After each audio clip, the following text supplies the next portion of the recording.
రైతు సంఘాల ప్రతినిధులకు ముఖ్యంగా మాజీ మంత్రివర్యులు మీ అందరికీ సుపరిచితురాలు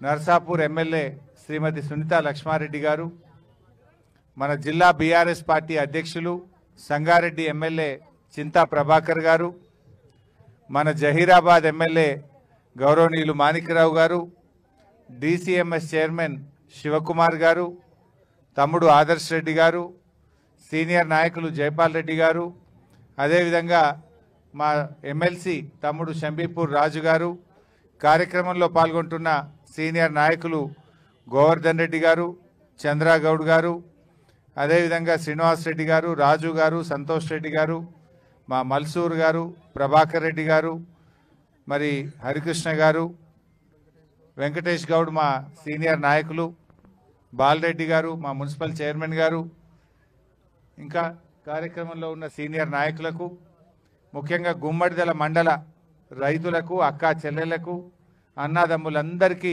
పేరు పేరున నమస్కారం. మీరేమడుగుతున్నారు? డంప్ యార్డ్ తెచ్చి మా నెత్తిన వేయద్దు అంటున్నారు. మా నల్లవెల్లి, ప్యారానగరు, మా గుమ్మడిదల మండలం అంతా ఆగమైపోతుంది. ఆ డంప్ యార్డ్ ఇక్కడ వేస్తే మా భూగర్భ జలాలు కలుషితమైపోతాయి, ఈ చుట్టుపక్కల పర్యావరణం దెబ్బతింటుంది, మా పిల్లల ఆరోగ్యాలు దెబ్బతింటాయి, మాకు లేని రోగాలు వస్తాయి.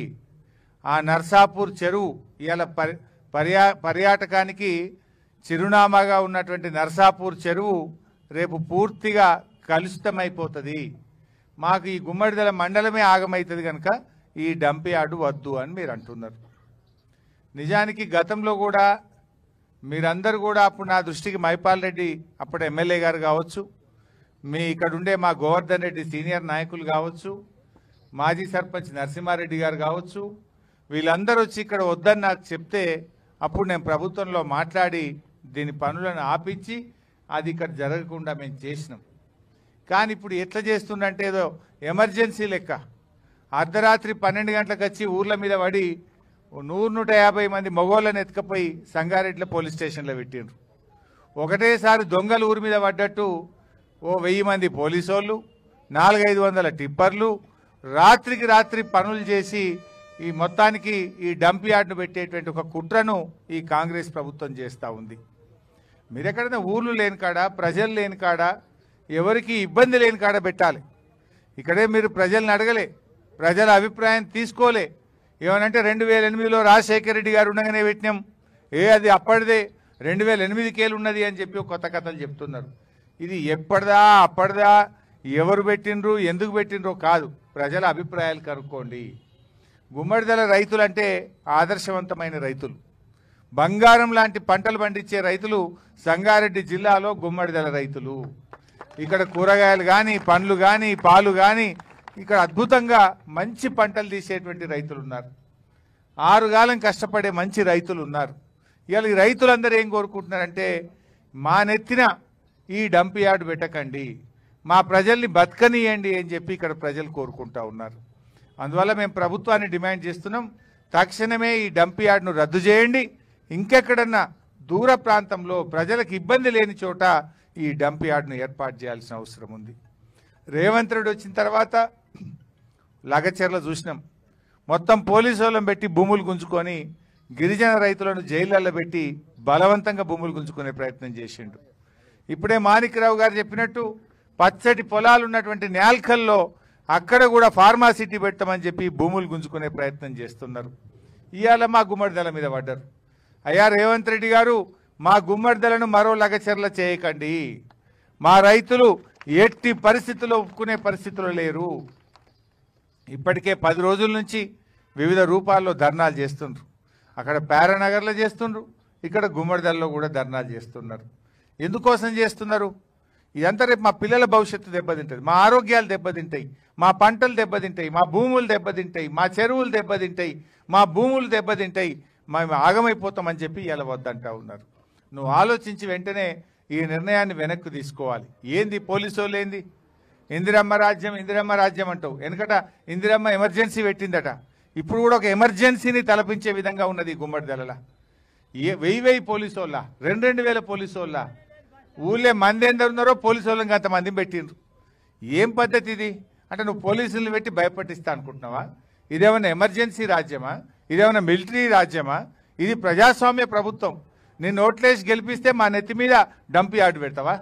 ఓట్లేసిన పాపానికి ప్రజల్ని మోసం చేస్తావా? ఏ ఒక్కటి నువ్వు అమలు చేసినావు ఇప్పటిదాకా? మహిళలకు మహాలక్ష్మి 2500 అంటివి ఇవ్వకపోతివి, ముసలోళ్ళకు 4000 పింఛనంటివి రాకపాయే, రైతులకు రుణమాఫీ అంటివి సగం కూడా కాకపాయే. ఏది నువ్వు చేసిన పని? బస్ ఒకటి పెట్టినాడు, గదొకటే, ఇక గది తప్పేం లేదు. అందులో కూడా పంచాయతీలు ఇక.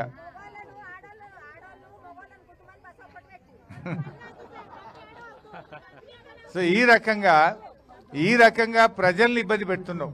సో ఇప్పటికైనా మా గుమ్మడిదల అక్కా చెల్లెళ్ళు, అన్నదమ్ముళ్ళు, మా రైతుల అభిప్రాయాన్ని గుర్తుపెట్టుకొని తక్షణమే ఈ డంపి యార్డ్ను ప్రజలకు ఇబ్బంది లేని చోట, గ్రామాలు లేనటువంటి చోట, రైతులకు ఇబ్బంది లేని చోట పెట్టాలి తప్ప ఇక్కడ ఈ గుమ్మడిదలలో ప్యారానగర్లో పెట్టొద్దని ప్రభుత్వాన్ని మేము కోరుతా ఉన్నాం.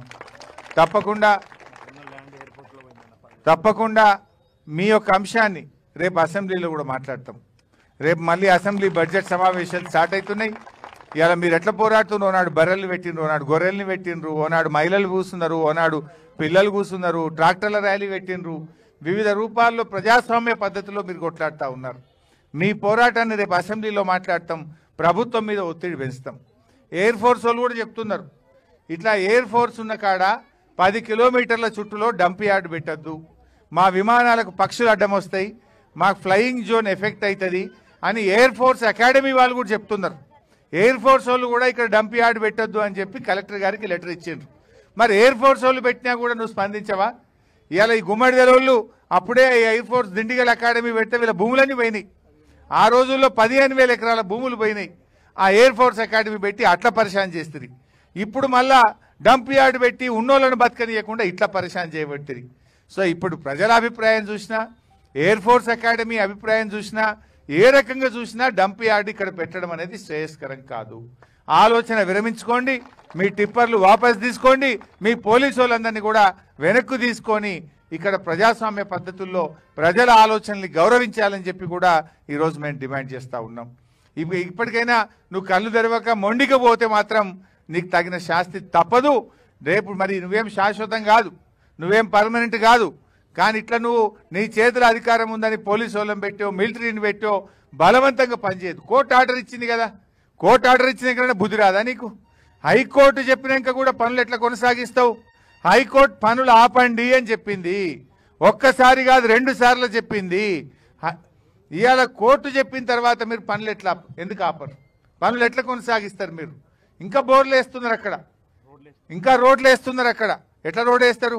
హైకోర్టు యాజ్ ఇట్ ఈజ్ ఆపండి, సర్వే చేయండి, ప్రజల అభిప్రాయాలు తీసుకోండి, ఈ ఎయిర్ ఫోర్స్ అకాడమీ ఇచ్చిన అభిప్రాయాన్ని దృష్టిలో పెట్టుకోండి అని కోర్టు చెప్పినాక కూడా మీరు ఇంకా కూడా రోడ్లు వేస్తూ ఉన్నారు. తక్షణమే ఆ రోడ్డు పనులు ఆపాలి. నేను అడుగుతున్న జిల్లా కలెక్టర్ గారిని, రేపు మీరే బాధ్యత వహించాల్సి ఉంటుంది. రేపు కోర్టు నిన్నే హైకోర్టుకు పిలుస్తుంది. రేపు కలెక్టర్గా హైకోర్టు ఆర్డర్ను అమలు చేయకపోతే ఆ బాధ్యత కలెక్టర్ గారి మీదనే ఉంటుంది. నేను హెచ్చరిస్తా ఉన్న సంగారెడ్డి జిల్లా కలెక్టర్ను, హైకోర్టు ఉత్తర్వులను గౌరవించండి, ఆ రోడ్డు పనులను వెంటనే ఆపాలని చెప్పి నేను జిల్లా కలెక్టర్ గారిని హెచ్చరిస్తా ఉన్నా. అదేవిధంగా జిహెచ్ఎంసీ కమిషనర్ గారు, రేపు మీరు కూడా రెస్పాన్సిబుల్ అవుతారు. బలవంతంగా మీరు పనులు జరిపి ఈ ప్రజల్ని ఇబ్బంది పెట్టద్దు.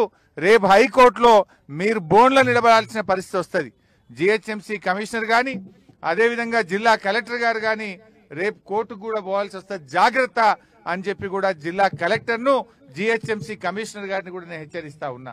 కోర్టు ఉత్తర్వులను గౌరవించండి, దయచేసి రోడ్డు పనులు ఆపండి, ఇక్కడున్న టిప్పర్లను, పోలీసు వాళ్ళందరినీ కూడా వెనక్కు తీసుకొని పోవాలని చెప్పి కూడా నేను ఈ సందర్భంగా కోరుతా ఉన్నా. ఈ రకంగా మీరు ఇంకా ఇబ్బంది పెట్టే పని చేయకండి. ఇవాళ మహిళలు, ఇంతమంది మహిళలు ఎవరో చెప్తేనో, రాజకీయ పార్టీ చెప్తేనో వస్తే ధర్నా చేసిన వాళ్ళు కాదు. స్వచ్ఛందంగా ఈ మహిళలందరూ కూడా తమ భవిష్యత్తు కోసం, తమ పిల్లల భవిష్యత్తు కోసం మాకు ఈ డంప్ యార్డ్ వద్దని చెప్పి కొట్లాడుతూ ఉన్నారు. ఇది రాజకీయాలతో ముడిపెట్టే పరిస్థితి కాదు. నిజాయితీగా మహిళలు, అన్ని వర్గాల ప్రజలు, అన్ని పార్టీల రైతులు అందరూ కలిసి ఈ డంప్ యార్డ్ మాకు వద్దని మాట్లాడుతున్నప్పుడు ప్రభుత్వం దిగిరావాలి. ఈ డంప్ యార్డ్ పనులు నిలిపివేయాలని చెప్పి నేను రేవంత్ రెడ్డిని డిమాండ్ చేస్తున్నా. తప్పకుండా మీకోసం ఇవాళ 4 ఎమ్మెల్యేలం వచ్చినాం, రేపు అసెంబ్లీలో కూడా మీకోసం కొట్లాడతాం, మీ పక్షాన నిలబడతామని చెప్పి మనవి చేస్తూ జై తెలంగాణ.